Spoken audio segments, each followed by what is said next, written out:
குடும்பத்துலேயும் சரி, நீங்கள் வேலை செய்கிற இடத்துலையும் சரி, ஒரு கன்சர்ன் வச்சு நடத்துகிறீங்க அப்படின்னா அங்கேயும் உங்களுடைய ஆளுமை அப்படின்றது அதிகமாகும்.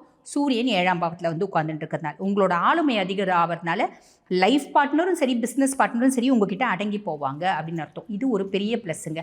அதுக்கப்புறம் வந்து பாருங்கள், உங்களோட தைரியமும் தன்னம்பிக்கையும் வேறு லெவலில் இருக்கும். ஏன்னா ஆக்கப்பூர்வமான என்னோட சிந்தனை, என்னோட எழுத்தாற்றல், என்னுடைய அறிவுத்திறன், என் பிஸ்னஸை நான் வேறு லெவலில் கொண்டு போகிறேன் அப்படின்ற ஒரு அமைப்பு.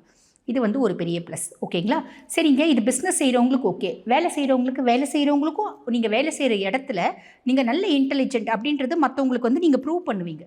இவ்வளோ நாள் நீங்கள் இன்டெலிஜென்ட்டாக இருந்தாலும் மற்றவங்களுக்கு ப்ரூவ் பண்ணுற கெப்பாசிட்டி உங்களுக்கு இல்லை.